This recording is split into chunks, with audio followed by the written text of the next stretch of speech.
is to take a brave look at your life. Look at your life right now where it is.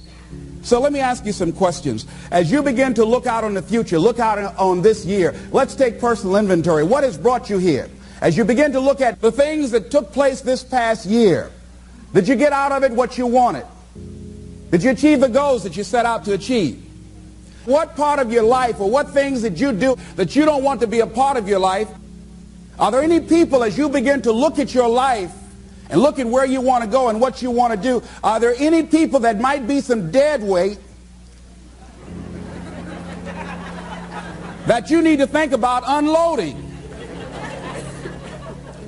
Because what you have found through that relationship, that it's more toxic than it is nourishing, it's more debilitating than it is empowering, and so now you've got to make a decision. See, many of us won't be able to move forward because we're not taking true inventory of our lives. As you begin to look at your emotional, your spiritual, and intellectual development, how many books did you read? How many seminars did you attend?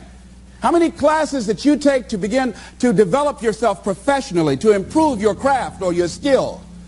How many new things that you learn? Just take some personal inventory, just thinking. Beginning to know yourself. What are the things about your past that has influenced you right now? What's your philosophy of life? What are your beliefs, things that you feel very strongly about? What are some of the things that you have picked up along the way that you've been doing them for so long you think that they're you, that you need to begin to re-examine them and perhaps get them out of your life?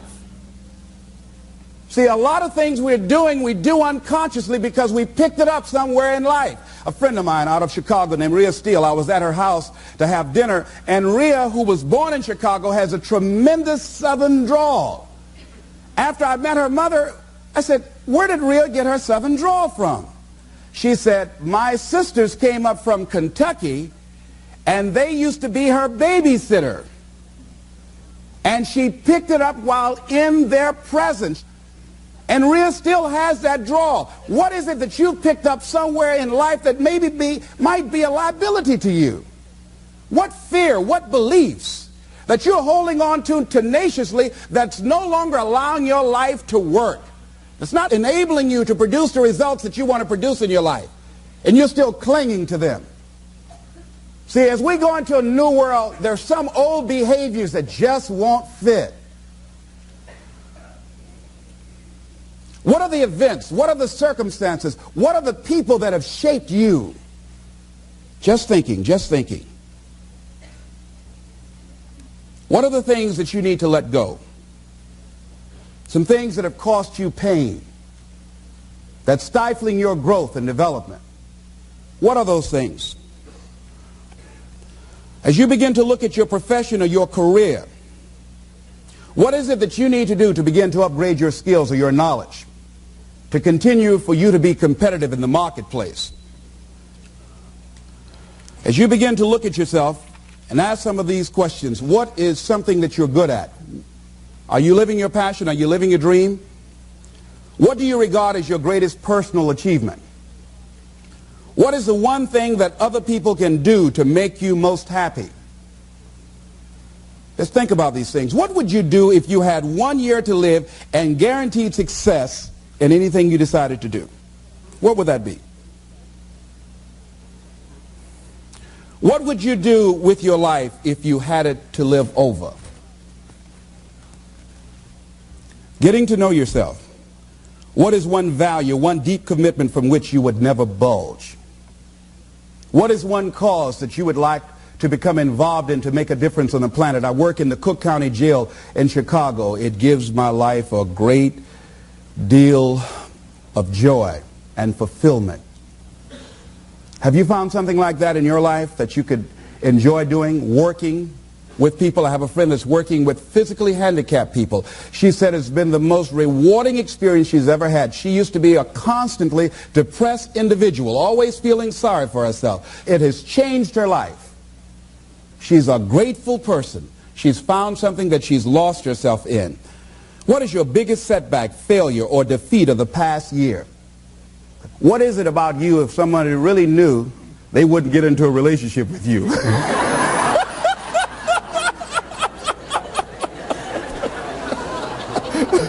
Now don't go tell it.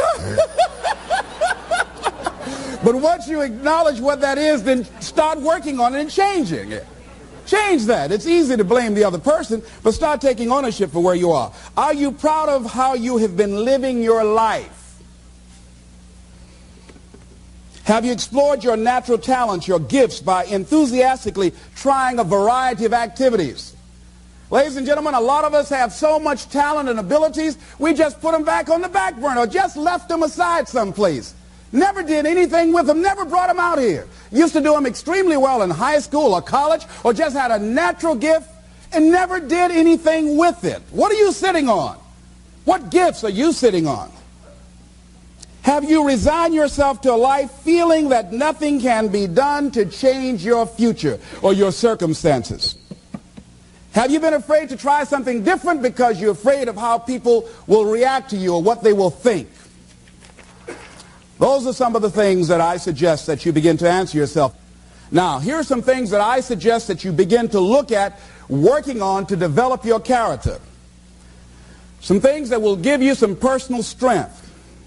Webster says character building activities. He says character, the pattern of behavior or personality found in an individual or group. Moral strength, self-discipline, fortitude. That's what's going to be required in order to begin to manifest your greatness. Now, looking at yourself, one of the things I'm suggesting you look at, what is it that you need to be in the process of doing more of or less of? Like being more direct. So I used to have a problem of not telling people what I actually thought because I didn't want to hurt anybody's feelings. Saying no without feeling guilty. More focused. So I used to be the jack of all trades and master of none. Used to do a lot of things. One year I decided to do one thing well. I looked at all of my talents and I decided the strongest one, my ability as a speaker, that's the one I'm going to focus on. But I'm capable of doing a lot of other things.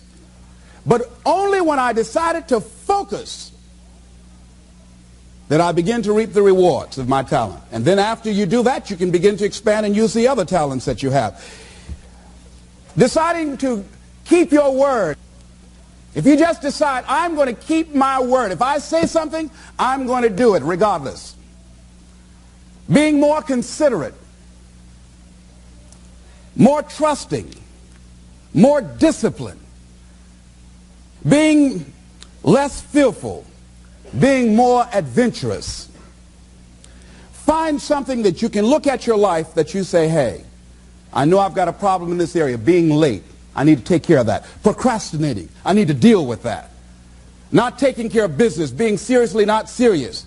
Creating an imbalance in my life where I'm spending more time looking at television or having social fun and not spending enough time working on me. See, most people, ladies and gentlemen, spend more time working on their jobs than they spend working on themselves. They work harder on their jobs than they work on themselves. And whatever we achieve in life, whatever we create, whatever we're able to manifest comes out of the human mind.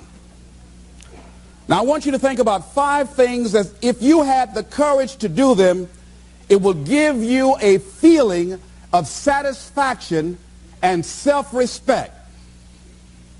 Think of 5 things that if you had the courage to do those things, you would feel a tremendous feeling of satisfaction within and self-respect. Take the time to write those things down, whatever they might be to you. It might be in your personal life. It might be in your friendships, your family relationships. It might be in your business. I was negotiating with a friend of mine that I admire a great deal. And this person went back on their agreement. And I did not challenge them on it. Number 1, because of my admiration for her.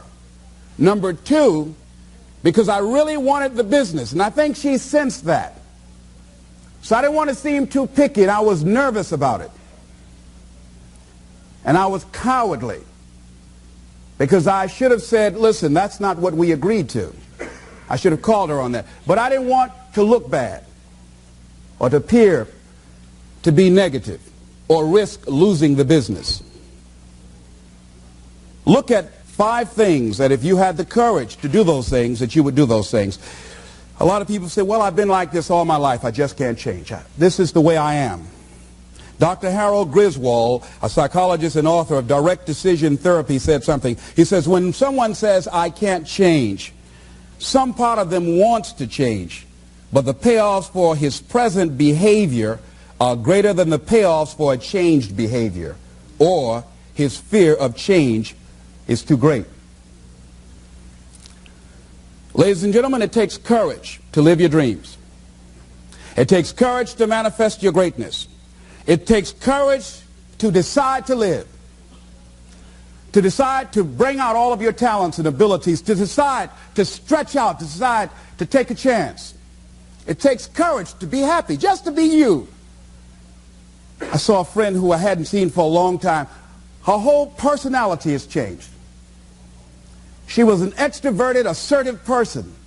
But because her husband has a fragile ego, when she's around him, she cows down to him. She plays to him. She's very silent. She doesn't express herself, her feelings. And there are many things she wants to do, but before she even makes a decision of what she wants to do, she checks. How will he handle this? How will he see this? Will this be disruptive in our relationship? A lot of us readjust our behavior and we end up not being who we really are in deference to relationships, men and women. Looking at the word courage, Webster says the attitude of facing and dealing with anything recognized as dangerous, difficult, or painful instead of withdrawing from it. As you begin to look at where you want to go and take personal inventory, it's going to be very uncomfortable. That's why most people don't do it. It's very painful to admit your shortcomings, to admit your weaknesses. It's very painful to do that. It's much easier to withdraw from that and just ignore it. He goes on to say the courage of one's convictions, the courage to do what one thinks is right. As you begin to look at yourself and look at where you want to go with your life, it's very important for you to ask yourself a question as you look at various areas of your life. Is what you are doing right now, is it giving you what you want? If it's not giving you what you want, it's going to take courage to decide to do something differently. It takes courage to enjoy yourself. What are some of the self-defeating behaviors that we become involved in that prevent most people from enjoying themselves? Some people develop the "what's the use" attitude. Why bother? Some people have the "I really don't care." And they convince themselves that they don't care and they don't feel anything. And after a while, they really don't feel anything. Their lives are empty. Some people say, well, it's really not worth the hassle. Just too hard. It doesn't bother me anymore. The fact that I'm not living out my dream. The fact that I'm capable of doing more and I'm not doing it. The fact that I'm content but I'm not fulfilled. The fact that I'm not living my dream.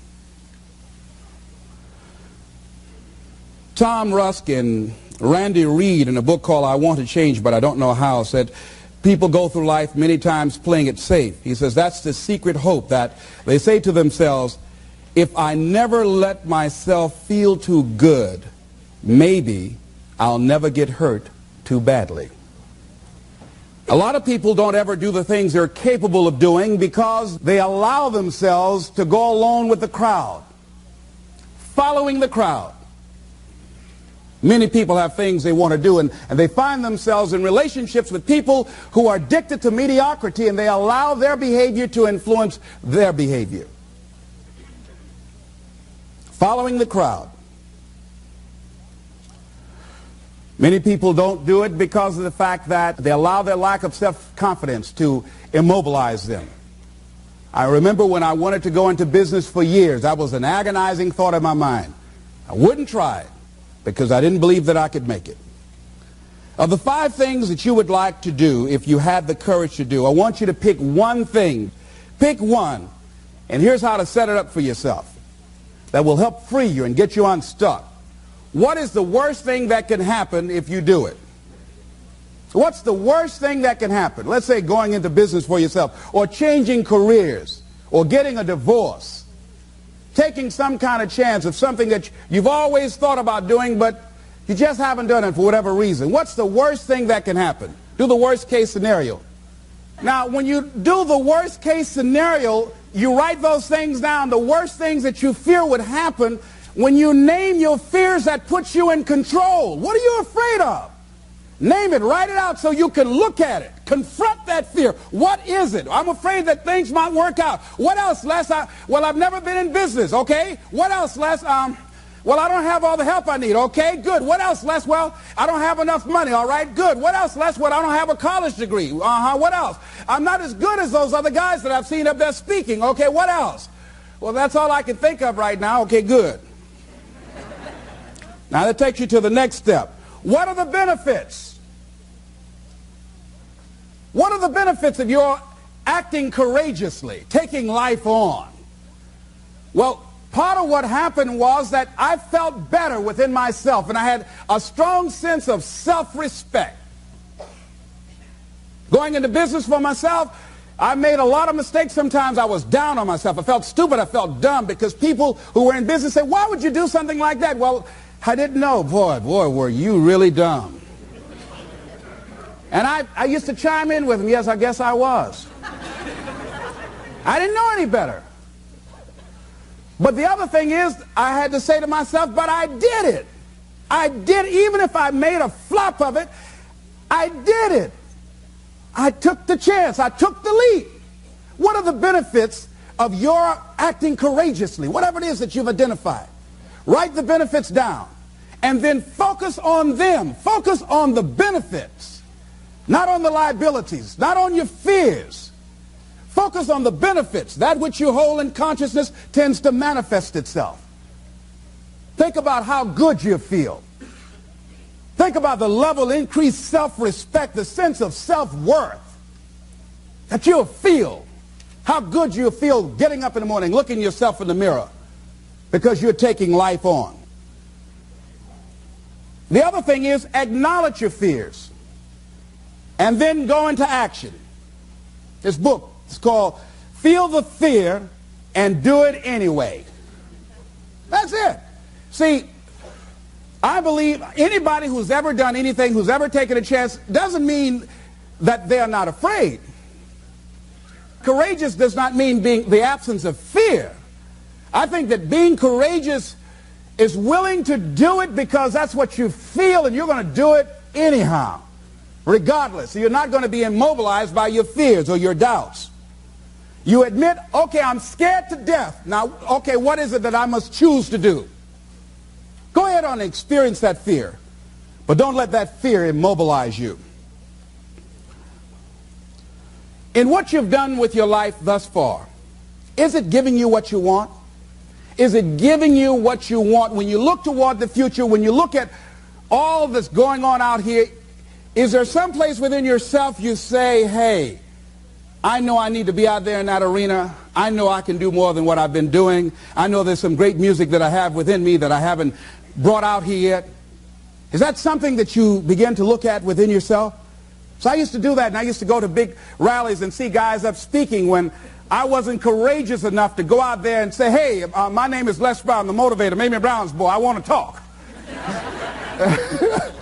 I would never do that. I'd just be back there looking at them and wanting to get their autograph and would say, can I meet you, Mr. Waitley, or can I meet Mr. Zig Ziglar? Please tell him, who are you?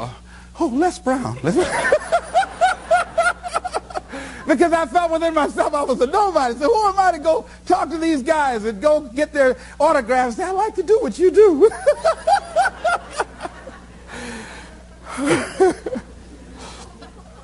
See, I say if you look at your life, and if you're not getting what you want, you owe it to yourself to do something differently. If you're on a job, 85%, they say, of Americans go to jobs that they're unhappy. If you're doing something 8 hours a day that you don't like, it's not giving you what you want, it's not giving you a strong feeling of satisfaction and fulfillment, you're miserable, you hate to go there, you're depressed just thinking about it, you sing the "Thank God It's Friday" song every week, It's giving you headaches just thinking about it on Sunday afternoon after the football game goes off. If that's what it is, you owe it to yourself to start strategically working to change directions. See, but you know what most people will do? Most people will resist change. Most people will fight change as if change would be worse than what they're experiencing. See, they know this. They're familiar with this. Most people will not challenge the unknown. They won't just step out there. See, there's certain things that's got to be in place. They got to see it all together. And life isn't like that. That's not how you grow. So as you look at your life, you're saying, I'm not getting what I want. As you begin to look toward the future, begin to know that whatever it takes for you to create that, you've got that in you. You've got that. You've got genius in you. You've got goodness in you. You've got creativeness in you. If you decide to take the initiative to change the current quality of your life, I say to you that you will find that the universe is on your side. That life is on your side. Now, will it be turbulent? Yes. Will it be easy? No, no. Will you have some opposition? Yes. Will I make a lot of mistakes? Yes. Will I get hurt? Yes. Yes. See, a lot of people won't try anything different in life because they don't want to get hurt. Let me tell you something. It's too much pain to duck. Pain is everywhere. You can hide under here. It will come where you are. Really, if I go back here, pain will come. Hey, Les, come on out. It will come. It's everywhere. Viktor Frankl calls it unavoidable suffering. You can't duck it. But most people spend their life not wanting to deal with the pain of rejection, the pain of defeat, the pain of being disappointed, the pain of losing, the pain of failure, the pain of being criticized, the pain of not being liked, the pain. That's called life. Life is full of pain. It's everywhere. But guess what? There's no gain without pain. Now, if you're going to hurt anyhow,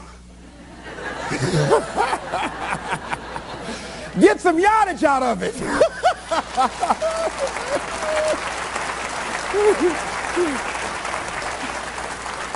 Because it's the pain of regret that you experience.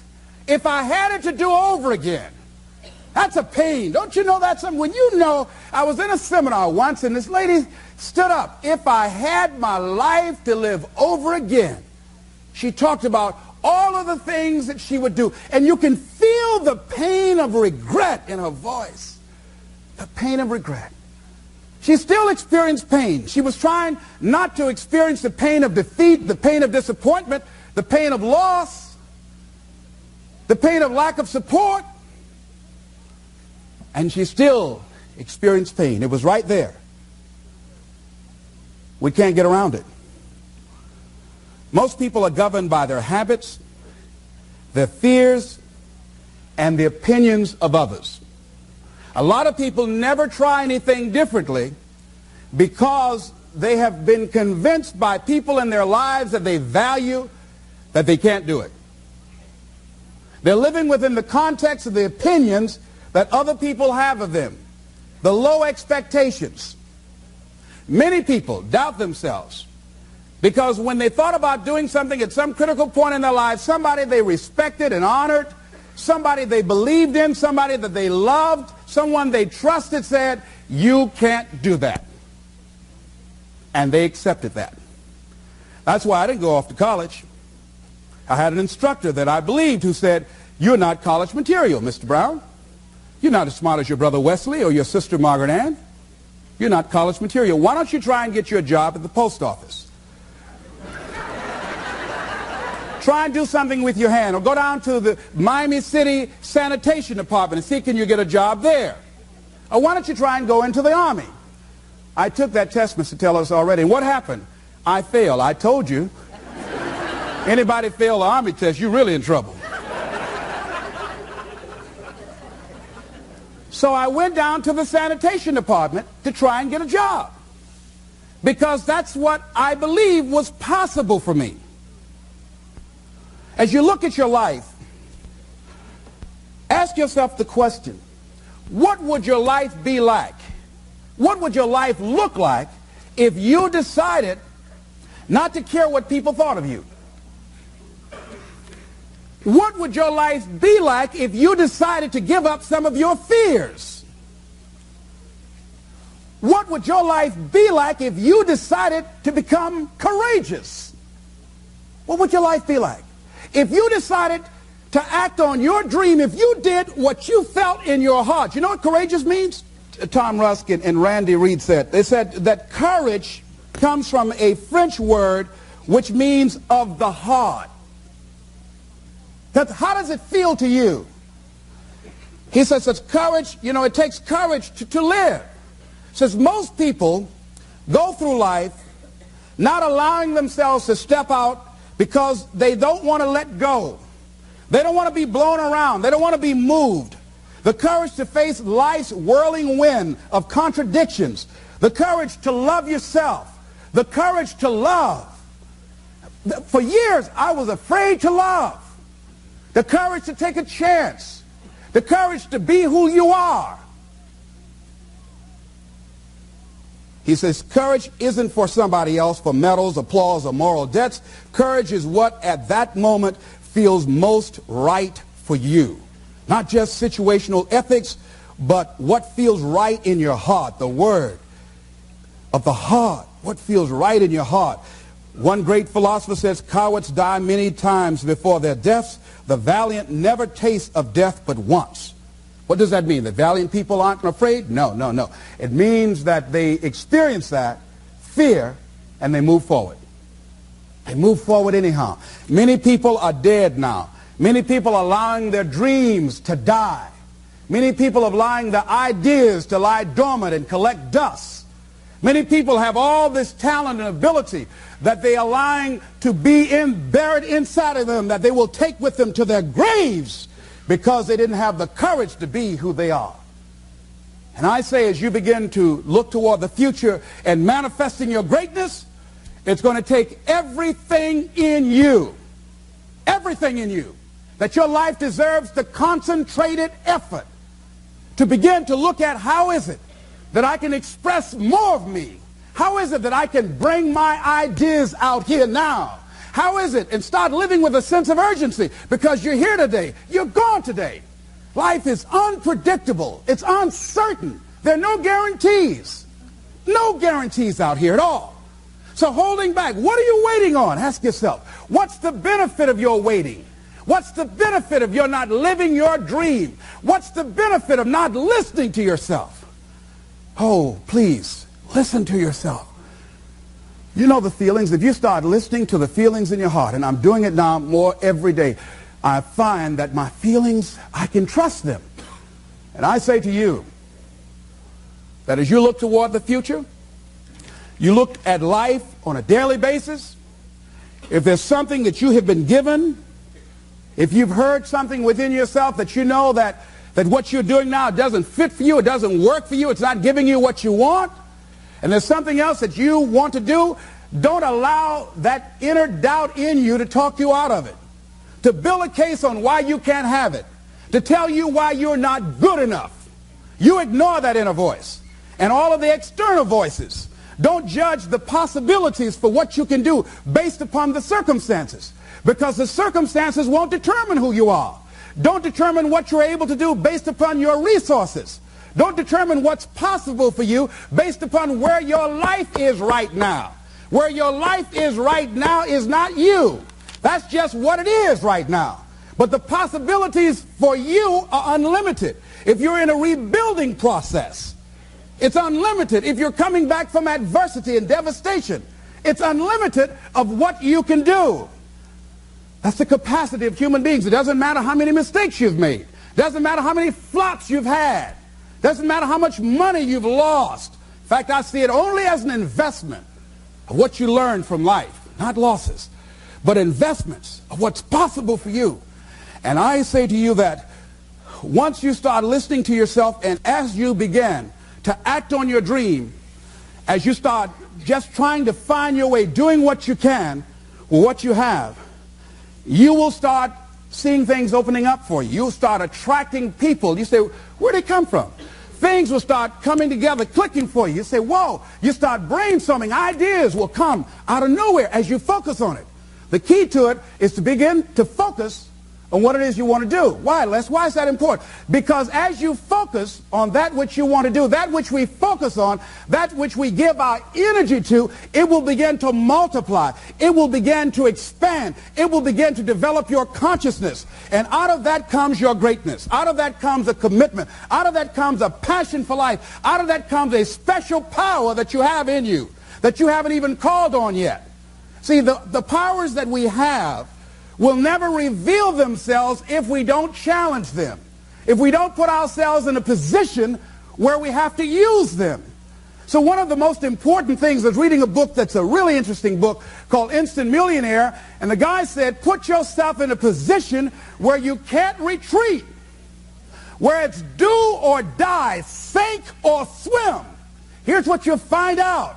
You'll develop incredible swimming skills. Or swallow half the pool of life. You'll find yourself stroking unlike you've ever seen before. Through the inspiration of desperation, you'll become more creative than ever before. So what is it? How do we handle that whole piece? Throw your whole self into it. See, most people go at it tentatively. They don't give all their stuff. They don't concentrate. They don't put everything they've got in them. One guy wrote a book called All You Can Do Is All You Can Do. And all you can do is enough. But he said, make sure you do all you can do. And if we're honest this evening, we know that we haven't done all we can do. So as we look at the future, we can decide that from this day forward, as I look at my personal relationships, if I look at my professional relationships, if I look at my family relationships, as I look at all the dimensions of my life, looking at myself mentally, emotionally, and spiritually, I'm going to do all I can do